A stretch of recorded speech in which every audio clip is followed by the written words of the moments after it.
आज हम लोग पेपर 2 का नागपुरी लोक साहित्य जो डॉक्टर भुवनेश्वर अनुज जिनकी संकलन है उसमें जो सिलेबस दिया हुआ है नागपुरी लोक कथा पढ़ना है वो देखेंगे।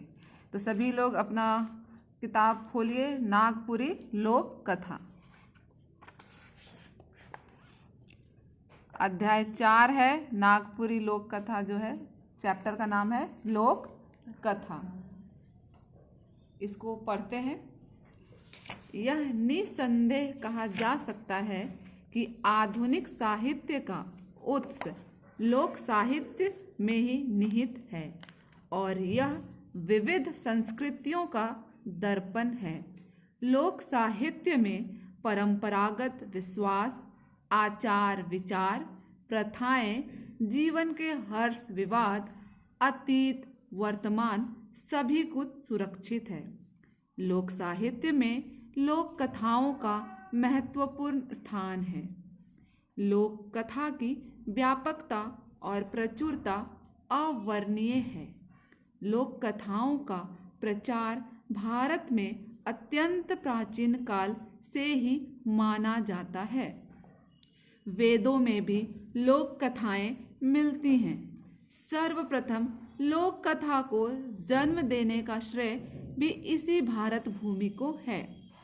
भारतीय कथा साहित्य अत्यंत प्राचीन है।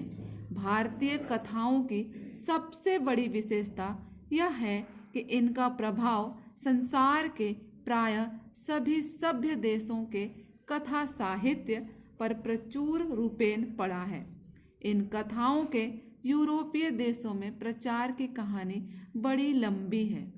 सर्वप्रथम इन कहानियों का अनुवाद अरबी और पहलवी भाषाओं में हुआ और इसके पश्चात यूरोप की विभिन्न भाषाओं में इनके अनुवाद प्रस्तुत किए गए। यूरोप में प्रचलित ईसप्स फेबुल्स, ईसप की कहानियां में भारतीय प्रभाव स्पष्ट दृष्टिगोचर होता है। जब से मानव का इस पृथ्वी पर जन्म हुआ है तभी से कहानी का भी जन्म हुआ होगा, ऐसी मान्यता है। इसी कारण मानवीय कलाओं में कहानी कहने की कला सबसे प्राचीन है। आदिम युग से ही मनुष्य ने अपनी अनुभूतियों को कथा का रूप देना प्रारंभ किया और वह कथाओं के माध्यम से ही अपने जीवन दर्शन को अभिव्यक्त करने लगा। इस संबंध में डॉक्टर कुंदनलाल उप्रेती ने अभिव्यक्ति के 2 रूप माने हैं। पहला पौराणिक कथाओं के रूप में तथा दूसरा लोक कथाओं के रूप में।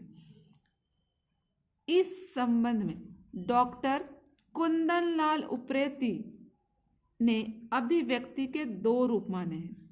अगर प्रश्न पूछे डॉक्टर कुंदनलाल उप्रेती ने अभिव्यक्ति के कितने रूप माने हैं? 2 रूप माने हैं। पहला पौराणिक कथा के रूप में, दूसरा लोक कथा के रूप में। जो कथा वस्तु तथा उसकी कलात्मक कथन प्रणाली एक साहित्यिक सौंदर्य प्राप्त कर लेती है, लोक कथा कही जाती है। लोक कथा विश्वव्याप्त है। इसमें लोक जीवन नाना रूपों में प्रकट होता चला आ रहा है। मानव के दुख, रीति रिवाज, आस्थाएं एवं विश्वास इन लोक कथाओं में अभिव्यक्त होते रहते हैं। लोक कथा मौखिक रूप में ही प्राप्य है। लोक कथा किस रूप में प्राप्य है? मौखिक। लोक कथा मौखिक रूप में प्राप्य है। वास्तव में कथा की एक ऐसी मौखिक परंपरा जिसमें जनमानस के तत्व विशेष रूप से उपलब्ध हों एवं जिनका उद्देश्य जन मनोरंजन तथा प्रत्यक्ष या परोक्ष रूप से ज्ञानवर्धन भी हो, वही लोक कथा मानी जा सकती है। लोक कथाएं मौखिक रूप से ही प्राप्य है। यही कारण है कि लोक कथा की एक विशिष्टता रही है कि इसका स्थूल रूप परिवर्तनशील है। कहानी कहने वाला कहानी के तथ्यों के अलावे उसके शाब्दिक तथा भावनात्मक रूप को अपने ही तरीके से बदल बदल कर कहता है। कभी कभी यह भी प्रतिलक्षित होता है कि लोक कथाओं के तथ्यों में भी वक्ता के द्वारा परिवर्तन कर दिया जाता है। मानस शास्त्र के तत्वज्ञों का कहना है कि मानव मन में जो शाश्वत बाल भाव समाया रहता है, उसकी भाषा, उसका साहित्य, उसकी भाव अभिव्यक्ति ही कथा है। वास्तव में लोक कथाएं नाना रूपों में लोक जीवन को आच्छादित करती है। आदिकाल से ही यह लोक कथा मनुष्य की चेतना में घर कर गई है। मानव के सुख दुख, प्रीति श्रृंगार, वीर भाव और बैर, इन सब के खाद बनकर लोक कथाओं को पुष्ट किया है। रहन सहन, रीति रिवाज, धार्मिक विश्वास, पूजा उपासना आदि, इन सब से कहानी का ठाठ बनता है और बदलता रहता है। कहानी मनुष्य के लिए अपूर्व विश्रांति का साधन है। मन के आयास को हटाने के लिए कहानी मानव समाज का प्राचीन रसायन है। परिभाषा, इसको आप ध्यान रखेंगे, ये क्वेश्चन पूछता है डॉक्टर विद्या चौहान के अनुसार लोक कथा की परिभाषा क्या कही गई है। लोक भाषा के माध्यम से सामान्य लोक जीवन में प्रचलित वैकालिक विश्वास, आस्था और परंपरा पर आधारित कथाएं लोक कथा के अंतर्गत आती हैं। इससे मानव का पर्याप्त आमोद प्रमोद होता रहता है और आए दिन कथाएं लोक कथा के अंतर्गत आती हैं। लोक कथा की परिभाषा देते हुए डॉक्टर सत्येंद्र के अनुसार लोक कथा की परिभाषा है, लोक में प्रचलित और परंपरा से चली आने वाली मूलतः मौखिक रूप से प्रचलित कहानियां लोक कहानियां कहलाती हैं। आपको इस प्रकार के प्रश्न पूछे जा सकते हैं कि लोक में प्रचलित और परंपरा से चली आने वाली मूलतः मौखिक रूप से प्रचलित कहानियां लोक कहानियां कहलाती हैं। यह विचार किनका है? डॉक्टर सत्येंद्र का है। डॉक्टर सत्यागुप्त के अनुसार लोक कथा की परिभाषा न देकर स्वरूप पर विचार व्यक्त करते हुए लिखा है, लोक कथाओं में लोक मानस की सब प्रकार की भावनाएं तथा जीवन दर्शन समाहित है। भूत जानने की जिज्ञासा, घटनाओं का सूत्र, सभी कुछ लोक कथा में मिल जाते हैं। लोक कथाओं में लोक मानस की सब प्रकार की भावनाएं तथा जीवन दर्शन समाहित है। भूत जानने की जिज्ञासा, घटनाओं का सूत्र, सभी कुछ लोक कथा में मिल जाते हैं। यह विचार किनका है? डॉक्टर सत्यागुप्त का। वास्तव में लोक कथा की शास्त्रीय परिभाषा देना अत्यंत ही कठिन है। नागपुरी भाषी क्षेत्र में कहानी कहने की परंपरा अत्यधिक पुरानी है। नागपुरी लोक कथाओं में आदर्शवादिता का समन्वय स्वयं ही हो गया है। नागपुरी लोक कथाओं में नीति और उपदेश के तत्व समाहित हैं। इन कहानियों में चमत्कार प्रधान काल्पनिकता का प्रयोग हुआ है। इसके अनेक सजीव उदाहरण हैं। नागपुरी लोक कथाओं में चमत्कार, कल्पना की प्रधानता, वीरत्व की भावना, नीति और उपदेश भी है। ये लाइन आप अंडरलाइन कर लीजिए। नागपुरी लोक कथाओं में चमत्कार, कल्पना की प्रधानता, वीरत्व की भावना, नीति, उपदेश है। इन लोक कथाओं में आदर्श के रूप में मंगल भावना तथा यथार्थ के रूप में लोक की सहज अनुभूतियों का प्रकाशन हुआ है। नागपुरी लोक कथाओं में यथार्थ और आदर्श का अनुभूत सामंजस्य देखने को मिलता है। वर्गीकरण। लोक कथाओं का वर्गीकरण विद्वानों ने अपने अपने ढंग से किया है। डॉक्टर स्टीथोप्सन ने दो आधार माने। डॉक्टर स्टीथोप्सन ने दो आधार, सरल कथा, जटिल कथा। सरल कथाओं के अंतर्गत वह सब कथाएं आती हैं जिनका कथानक सीधा और सरल होता है। ऐसी कथाएं प्रारंभ से अंत तक एक सी चलती हैं। धोखे, मूर्खों, ठगों, बुरी पत्नी, सौतेली माँ, आलसी पति आदि की कथाएं इसके अंतर्गत आती हैं। आपको इस प्रकार के प्रश्न पूछे जा सकते हैं कि डॉक्टर स्टीथ थॉम्पसन ने लोक कथाओं का वर्गीकरण किन दो आधार पर किया है? कितना है? 2, सरल कथा, जटिल कथा। एक दूसरे प्रकार का प्रश्न बन सकता है कि धोखे, मूर्खों, ठगों, बुरी पत्नी, सौतेली माँ, आलसी पति आदि की कथाएं किसके अंतर्गत आएंगी? सरल कथा। पशु पक्षी संबंधी कहानियां आदि भी इनमें शामिल है। धार्मिक कहानियां भी इसके अंतर्गत है। जटिल कथाओं में कथानक में कई प्रकार उतार चढ़ाव आ जाते हैं तथा जटिलता बढ़ जाती है। इसके अंतर्गत परियों की कहानियां, जादू की कहानियां, दानों की कहानियां किस प्रकार की कथा होगी? जटिल कथा। किस प्रकार की? जटिल कथा। Doctor Gaurishankar, doctor Satyendra, doctor Krishnadev Upadhyay ने अपने अपने प्रबंधों में भी लोक कथाओं के वर्गीकरण किए हैं। डॉक्टर सत्येंद्र ने अपने प्रबंध में निम्नांकित वर्गीकरण किए हैं। डॉक्टर सत्येंद्र ने अपने प्रबंध में निम्नांकित वर्गीकरण किया है। डॉक्टर सत्येंद्र के अनुसार लोक कथा के कितने वर्गीकरण हैं? कितने हैं? 7। कितने हैं? 7। पहला है कथा गाथाएं। पहला है गाथाएं। दूसरा है पशु संबंधी अथवा पंचतंत्र। तीसरा है परी की कहानियां। चौथा है विक्रम की कहानियां। पांचवा है बुजुर्ग। छठा है निरीक्षण गर्भित कहानियां। और सातवां है साधु पीरों की कहानियां।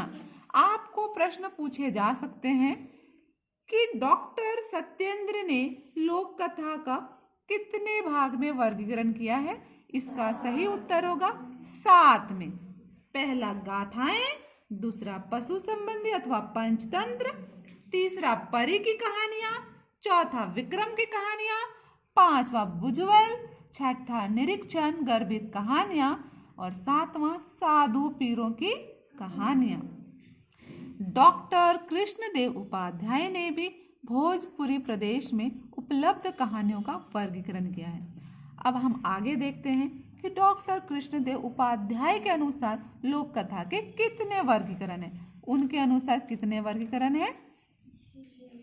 उपदेशात्मक पहला, दूसरा मनोरंजनात्मक, तीसरा वर्णात्मक, चौथा प्रेमात्मक, पांचवा व्रतात्मक और छठा सामाजिक। डॉक्टर कृष्णदेव उपाध्याय के अनुसार लोक कथा के कितने वर्गीकरण हुए? 6 वर्गीकरण हुए। पहला उपदेशात्मक, दूसरा मनोरंजनात्मक, तीसरा वर्णात्मक, चौथा प्रेमात्मक, पांचवा व्रतात्मक, छठा सामाजिक। संस्कृत के आचार्य आनंदवर्धन ने इसे 3 वर्गों में रखा है। संस्कृत किसने 3 वर्गों में रखा है? संस्कृत के आचार्य आनंदवर्धन ने इसे 3 वर्गों, किसे? लोक कथा को। किसे? लोक कथा को। पहला परी कथा, दूसरा सफल कथा, तीसरा खंड कथा। हरिश्चंद्र आदि आचार्यों ने लोक कथाओं को 4 वर्गों में विभक्त किया है। अर्थ हरिश्चंद्र आदि आचार्यों ने कितने? 4। पहला अर्थ कथा, दूसरा काम कथा, तीसरा धर्म कथा और चौथा संकीर्ण कथा। पाश्चात्य विद्वानों ने भी लोक कथाओं को 4 वर्गों में विभक्त किया है। अगर आपसे प्रश्न पूछे कि पाश्चात्य विद्वानों ने लोक कथाओं को कितने वर्गों में विभक्त किया? 4 वर्गों में विभक्त किया। पहला कल्पित कथा, दूसरा परियों की कथा, तीसरा दान कथा और चौथा पौराणिक कथा। नागपुरी में जो लोक कथाएं प्राप्त होती हैं उनका वर्गीकरण इस प्रकार किया जा सकता है। आनुष्ठानिक, विश्वास कथाएं, प्रेमात्मक, नीति कथाएं, मनोरंजन संबंधी, सामाजिक कथाएं। नागपुरी में जो लोक कथाएं प्राप्त होती है उनका वर्गीकरण कितना है? 6। पहला आनुष्ठानिक, दूसरा विश्वास कथाएं, तीसरा प्रेमात्मक, चौथा नीति कथाएं, पांचवा मनोरंजन संबंधी और छठा सामाजिक कथाएं। अब एक एक करके जानते हैं कि अनुष्ठानिक कथाएं, जो लोक कथा है, वो किसे कहते हैं। जो कहानियां नागपुरी भाषी क्षेत्र के विभिन्न पर्व त्योहारों के अवसर पर पूजा के समय कही जाती है। अनुष्ठानिक लोक कथा किसे कहते हैं? जो कहानियां नागपुरी भाषी क्षेत्र में, किस क्षेत्र में? नागपुरी भाषी क्षेत्र में विभिन्न पर्व त्योहारों के अवसर पर जो पूजा के समय जो कही जाती है वो कहलाती है अनुष्ठानिक संबंधी कहानियां। जैसे कि हमारे आदिवासी समाज में कर्मा पर्व मनाया जाता है। हम लोग जब कर्मा पर्व मनाते हैं तो हमें उस दिन कर्मा और धर्मा की कहानी सुनाई जाती है, तभी पूजा संपन्न होती है।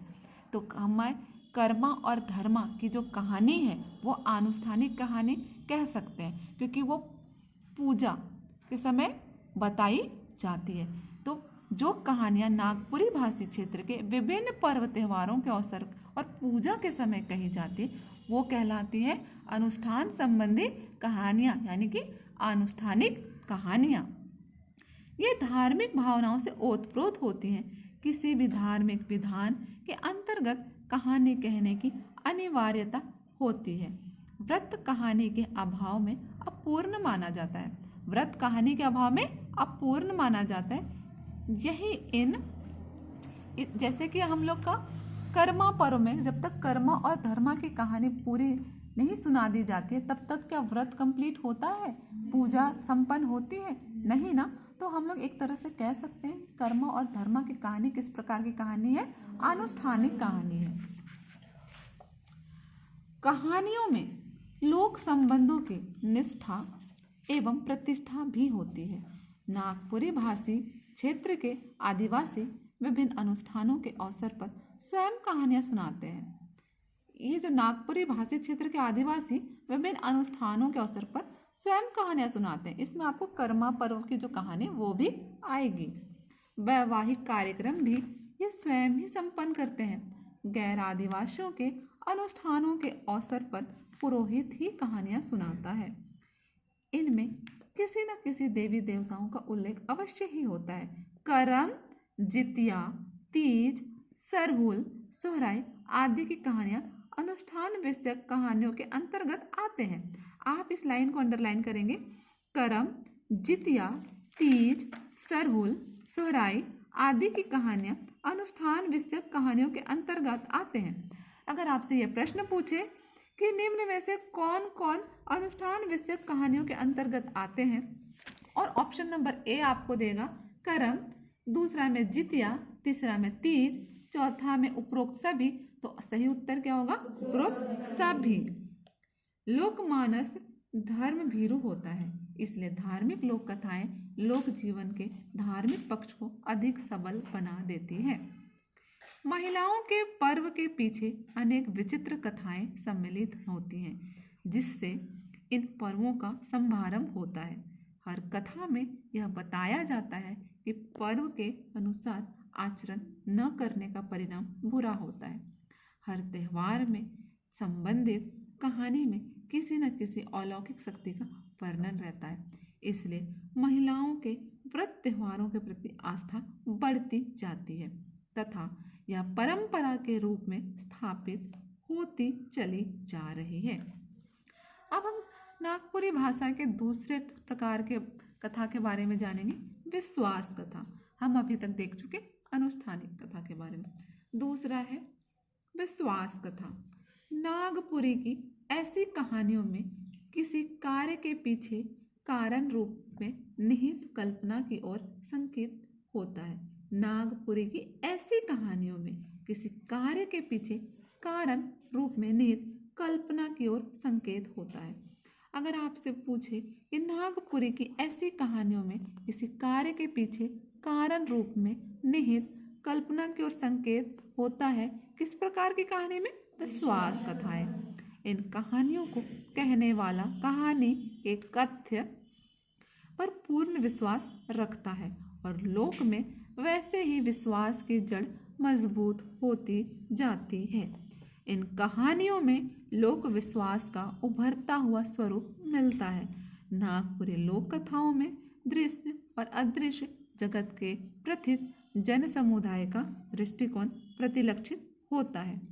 इस तरह की कहानियों का अंग्रेजी में इटिमोलॉजिकल कहानियाँ कहते हैं। विश्वास कथाएं जो हैं इस प्रकार की कहानियों को अंग्रेजी में क्या कहा जाता है? इटिमोलॉजिकल।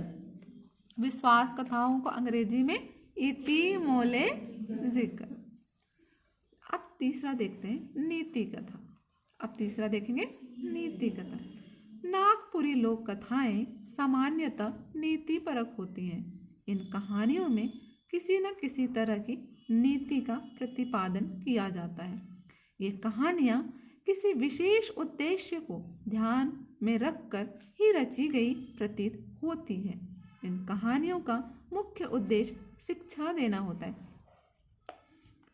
किन कहानियों का मुख्य उद्देश्य शिक्षा देना होता है? नीति कथा। नीति कथा कहानियों का मुख्य उद्देश्य शिक्षा देना होता है। इन कहानियों में ईसप की नीति कथाओं एवं पाली की जातक कथाओं की तरह पात्र केवल पशु पक्षी ही नहीं होते। चौथा है मनोरंजन संबंधी। नागपुरी की ये कहानियाँ ज्ञानवर्धन के साथ साथ विशुद्ध मनोरंजन की कहानियाँ होती हैं। सामान्यतः इन कहानियों को नानी अथवा दादी ही सुनाया करती हैं। इन कहानियों में चमत्कार प्रधान काल्पनिकता होती है जो बच्चों की कौतूहल वृत्ति एवं जिज्ञासा को तृप्त करती है तथा आनंद देती है। इन कहानियों में प्रेम और पराक्रम का सामंजस्य होता है। इन कहानियों का मुख्य उद्देश्य मनोरंजन होता है। नागपुरी लोक कथाओं को सिर्फ मनोरंजन का साधन ही मानना उचित नहीं होगा। जन विकास विगत एवं अतीत की वस्तु न होकर वर्तमान की वस्तु है। सांस्कृतिक विकास के विभिन्न स्तरों पर जीवन व्यापन करने वाले छोटा नागपुर के लोगों की दृष्टि में ये पौराणिक कथाएं तथा लोक विश्वास मनुष्य के कल्पनाशील मस्तिष्क के स्वप्न दृष्टि न होकर उनके जीवन के अनिवार्य अंग बन गए हैं। प्रेमात्मक कथाएं। नागपुरी लोक कथा में प्रेम से परिपूर्ण कहानियां भी उपलब्ध हैं। इन कहानियों में प्रेम के अटूट संबंध का उल्लेख मिलता है। भाई बहन का प्रेम, राजकुमार राजकुमारी का विशुद्ध प्रेम तथा माँ अपने पुत्र पुत्रियों के साथ वात्सल्य प्रेम की कहानियाँ बहुतायत में नागपुरी में प्राप्य है। एक कहानी प्रस्तुत है कंगन और चोरी। कंगन और चोरी किस प्रकार का कथा है? प्रेमात्मक लोक कथा है। तो आज यहीं तक पढ़ रहे हैं। आपको अगले एपिसोड में मिलेगा कंगन और चोरी। धन्यवाद।